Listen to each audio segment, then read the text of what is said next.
Hello everybody, welcome to another edition of the Daily Daryl today. And today we're going to have some fun. We're going to do something really fun today on our Facebook Live Daily Daryl. We're going to talk about college basketball. One of my favorite topics, and I know if you're a Kentuckian, it's probably one of your favorite topics too. But anyway, this morning there was a commission that delivered a report. The Commission on College Basketball came back with their recommendations. And I think Condoleezza Rice, who I have great respect for, former Secretary of State, former professor at Stanford, a place I love so much. And so they put all their findings into a report today, and they were announced this morning. It seems to be a big buzz on what's otherwise a slow news day, or at least to this point it has been. So, and the NCAA sponsored this commission, this report. So I want you to take that into context as we go through a couple of things, and then I'll probably give an opinion on a couple of things. And I would love your questions and comments, and I'd really appreciate it if you would share this and we could get it out to more people for their questions and comments. So let's have some fun and let's talk some college basketball. I haven't thoroughly read this. I've just gotten bits and pieces from a lot of different things, so I'm just going to go through this. It looks like the commission has recommended that the one and done rule be done away with. And I'm going to say straight off, I feel like I am a capitalist. My business is capitalism at work. And I think abolishing the one and done rule is abolishing capitalism for these young kids. And I'm going to cite you a couple of examples. No one forced Tiger Woods to stay in school more than 2 years. No one forced Bill Gates or Steve Jobs to stay in school to do what they had to do. And so how can we take our young kids, how can we take them and force them to stay in when they're ready for the NBA? Now, I know the problem is addressing an issue where there's a whole lot of kids that aren't ready for the NBA, and those kids come out. So, and we'll get to that in a second. So, it kind of morphs into topic number two. So the commission wants to get rid of the one and done. I think it's a violation of our free market capitalist principles that this country was founded on. And I think when these kids are ready to go to the NBA, they should be allowed. Similarly, point number two goes into undrafted players, and say you're a player that has at one time been projected in the draft. Let's take Aaron Harrison a few years back as an example. He was projected coming out of high school to be the 7th or 8th pick. And then he chose to come back. His draft stock fell a little bit, and he came back for a sophomore season. And after that season, he had fallen out of the draft. His brother Andrew was drafted, but he wasn't. So Aaron did not get drafted. Now, he did end up signing a free agency contract, and he ended this year in the NBA. But for people like him who thought they were going to get drafted or had a chance of getting drafted, they were able to come back. And I think this is a sensational rule, that you wouldn't have all the kids having to hire agents and make those decisions, and having to declare a month before. I think the date this year is May 30th. So that's almost a full month before the draft that these players have to declare their intentions to go to the draft or go back to school. And I think, if we really are trying to do what's best for these kids, then we ought to allow them to go through the draft, the combine, the draft process, the workouts with team, the draft itself, the whole 9 yards. And then let's find, when they don't, allow them to go back to school. Now, there is one requirement. If you are allowed to go back to school, you must go to that same school. You can't then open up your recruitment and say, I've been playing at Kentucky for a couple of years, and it may not look so good me going back there. I'm going somewhere else. You can't do that. So, but anyway, we don't want to get rid of the one and done rule. Or I don't, and I want undrafted players to be able to come back. We got a couple this year, PJ Washington, Jared Vanderbilt. Those guys may not get drafted. They should have that option to come back. The NCAA commission has also wants to have harsher penalties on coaches with infractions. And they're even talking about, I think, a little bit of lifetime ban. And I guess all I would say on having a lifetime ban on a coach, obviously the purpose, the intent here is to prevent that coach from breaking rules. But you still can't say where the line is. If they broke a rule above this line, then that guy's gone for good. And you better have darn good evidence against that coach to be able to ban them for life from the NCAA. Now, there are other options. I'm sure junior college is an option and all that, but it's just going to increase lawsuits, and I don't think it's going to achieve its intended purpose. So I'm going to have to disagree with the commission on that one. AAU, I know the NCAA, they've long not favored AAU basketball because they're not making any money off of it. It doesn't benefit them. And if you know the NCAA and the greediness of the NCAA and their greed drives pretty much everything they do.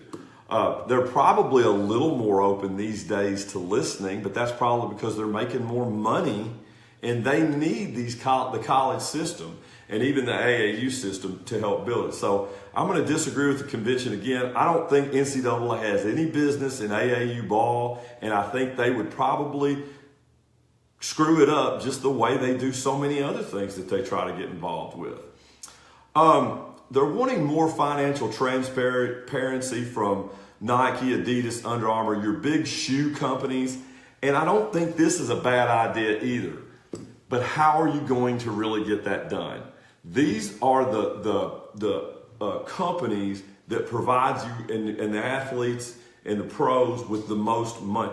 By them having more money collectively, they're going to control what the policy is. And if you try to tighten the restrictions on them, they're going to pull their money from so many different things. So really getting the shoe companies out of there, I think that's something that's probably going to have to go back to the drawing board too. Agents, and I've listened to a lot of people today come out in favor of high school players being able to get agents and speak with agents and then be able to speak with the players' parents. I think this is a horrible idea. And I can't believe so many big names that I've heard today endorse this concept because I don't think a 16, 17-year-old kid is ready to deal with a professional sports agent. I mean, most of them are going to be lawyers. They're going to have been trained at a much different level. Their parents are not going to have been exposed to them. I do not see the upside there. I mean, they try to say, well, if they get introduced to them, then they can work with them easier. But I think what we were talking about with players going to the pros and being able to come back if they don't make the draft, I think that kind of eliminates the need. I'd be open to anyone else who thinks this is a good idea and can give me a few reasons. So I'm going to disagree with the commission once again on that issue, but I will leave it open for someone to change my mind on that because I may not have all the information.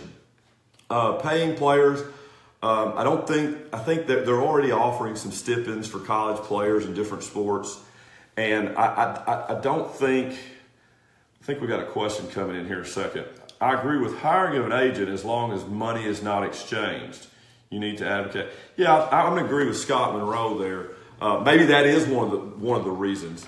But you're not going to get your best agents and all that if there's no money exchanging hands. So anyway, we'll agree to maybe look back at that topic a little bit later because I'm open to a discussion on that. This paying players, I think it's a good idea. I don't know how much you pay them. I don't know what the finances are here, but I think if college kids, you take these minority students that are coming to these college campuses and they don't have any money with them. They've got their scholarship, their food and whatever.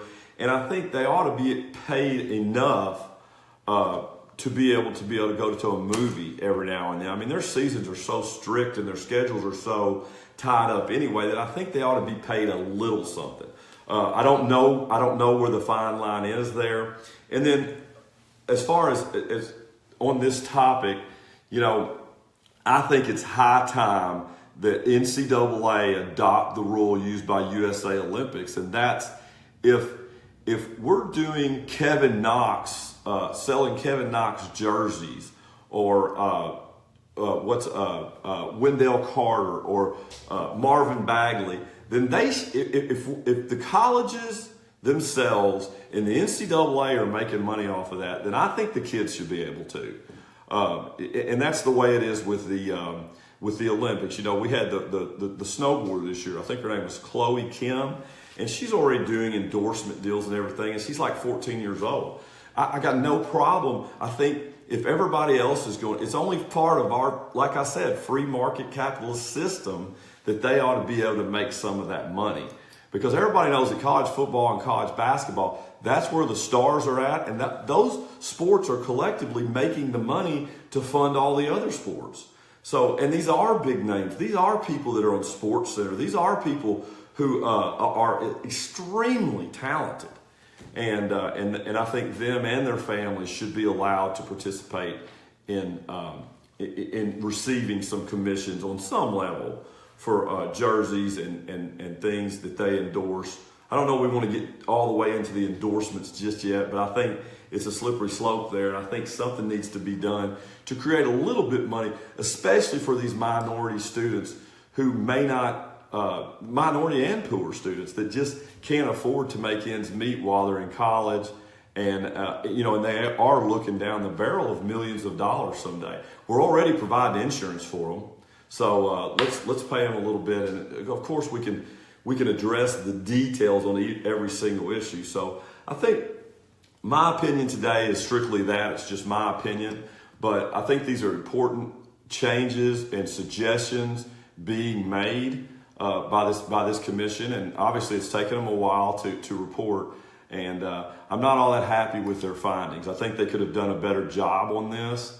And furthermore, I don't think we're going to see many of these changes coming in the near. And abolishing the one and done rule, in my opinion, is the worst way to go about it.